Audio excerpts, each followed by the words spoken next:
We move on to the Southwest Division. Memphis Grizzlies, they're in the 2 spot. They get a B. Solid B. I can't give them an A because they've had so many damn injuries. Desmond Bane's been injured. Jaren Jackson's been injured. Ja Morant's been injured. And even though they've had a decent season, they've been patching it together, they haven't been as much of a wagon. The West stinks. Let's be honest. The West is not as good as it has been in previous years. So your 2 seed run is really not as impressive as it was last year. And they were the Cinderella, and now they are the hunted. Everyone wants to take them down. They were the league pass team, and now they're a national darling. I can't give you an A when everybody wants me to, you know? They broke through. They're a result. Everybody thinks that they're anointed. Ja Morant. And I love his shit talking. I love that he says, hey, if you want to jump with me, then you're going to go viral. I'm not worried about anybody in the West. Let's be honest. There's really nobody you should be worrying about in the West because the West stinks.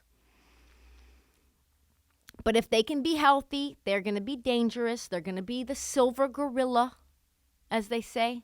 And it won't matter if teams bring their A game because have you seen Steven Adams? When he wants to do whatever he wants to do, it's impossible. Jaws like Joe Burrow, impossible to shake, confidence-wise. And as long as he's healthy, this team can go as far as he wants them to go. That's how I feel. I don't see how the Grizzlies aren't going to be a title contender for as long. Like Joe Burrow says, the window is Ja Morant's career. New Orleans Pelicans, they're the 4 seed. How is it possible they are the 4 seed with all of the shit that's gone on with the New Orleans Pelicans? A- they get. They are having an incredible season with all of the things that have been going on with them. So Zion came out of the blocks, like his name was Michael Johnson, with the gold shoes, with like Usain Bolt, making us the centerpiece. We have to talk about him in the MVP conversation because everybody loves some Zion. He's gotten skinnier, I think. I haven't seen him in a while. We'll see. But he's now missed 16 games out of the 40-something they've played. Brandon Ingram, he's been electric. Have not seen him for 2/3 of the season this year. And it's a toe bruise. Okay? He's only played in 15 of the over 40 games they've played. Herb Jones, my guy, has missed 16 games so far this year. They should not be anywhere in the top 4. Their top 3 players, outside of CJ McCollum, 3 of their starting 5 guys have missed anywhere from 1/3 to 2/3 of the season, and yet they continue to succeed.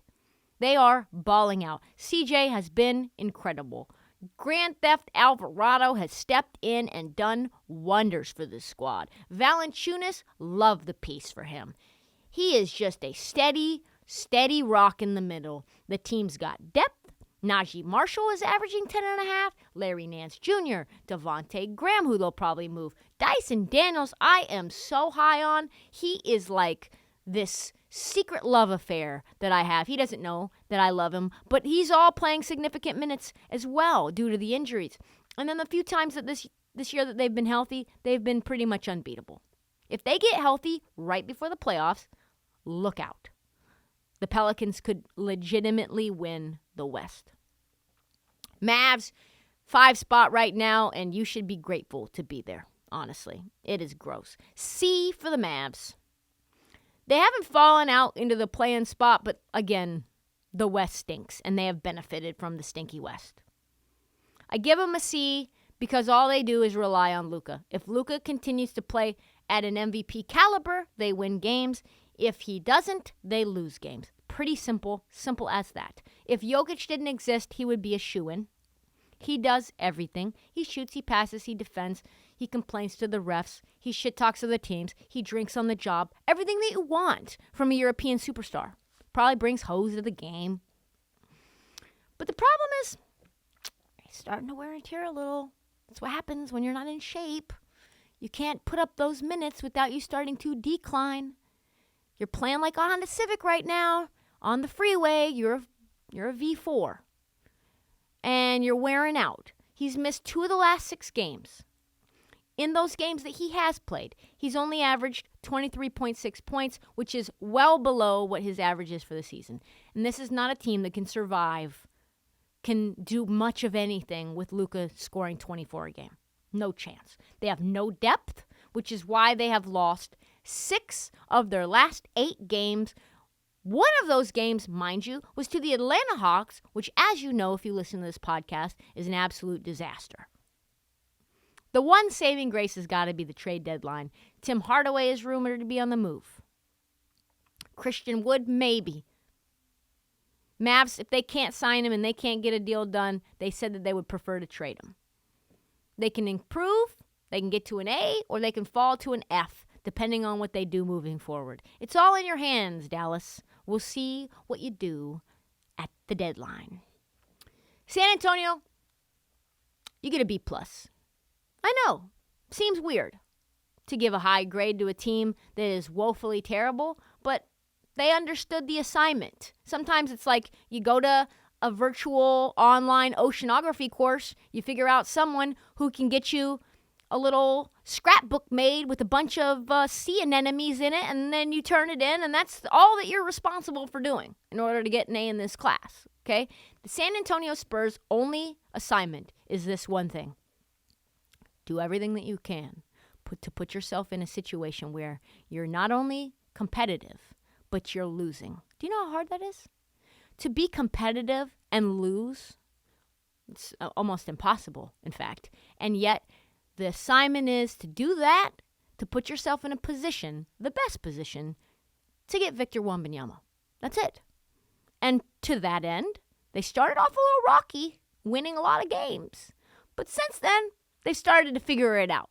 Be competitive, help Keldon Johnson get to the next level, get Jeremy Sohan some meaningful reps, lose games. And it's going beautifully now.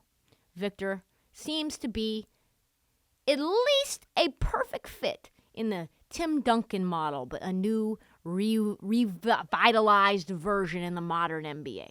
Keldon Johnson has been really good and very fun. Someone I actually want to watch, which is very rare for San Antonio Spurs.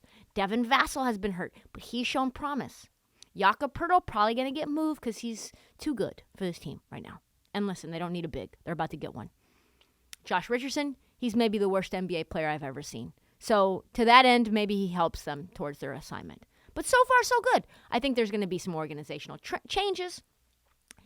And Popovich's final gift is probably the opportunity to build with a new franchise cornerstone that will be one of the best in the NBA for years to come. Houston, C-, I think. They're a franchise that I'm going to be honest, I don't like very much. I don't like the owner. I don't like the philosophy. I really don't like the city. I think it's maybe the only city worse than it, and it's close. It's probably Philadelphia. They have 5-lane freeways on either side. If you've ever been on that, it's terrifying. Their food is the heaviest I've ever seen. They draft poorly. The organization is cheap. They have a coach that probably has not ever led strong-willed men in his life. He speaks at a decibel level that only a mouse could hear.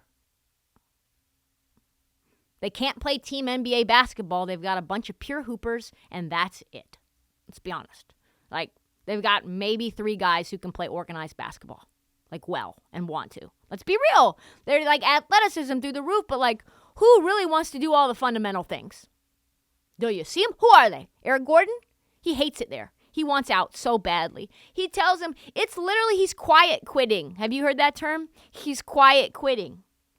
He just keeps saying mean things about the team, hoping to be traded, and they will not trade him for God knows why. Who knows? He's like, this team stinks. They're not getting better. They're like, hey, how have you improved? We haven't.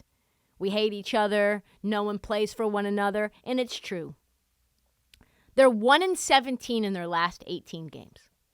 And I don't think they're trying to tank. I don't think that's their assignment. Guys like Jalen Green, Josh Christopher, Kevin Porter Jr., he's a bucket. All talented. All can fill it up. Stat pad, as they say. and they cannot get back on defense for their fucking life. Is there a coaching problem? Like I said, Steven Silas, he's not the one. He knows he's not the one. I am sure he's being tuned out religiously. James Harden has hinted he wants to go back. Please, Lord, don't make it happen. I can't. He just wants to go back to his restaurant with all the food and the steak-wrapped bacon crab etouffee that he's made with the strippers. He wants that. He doesn't want to go back to Houston. That place is a fucking mess. They're going to get an F at the end of the season. I don't even know why I gave him the C- to begin with. They are so screwed.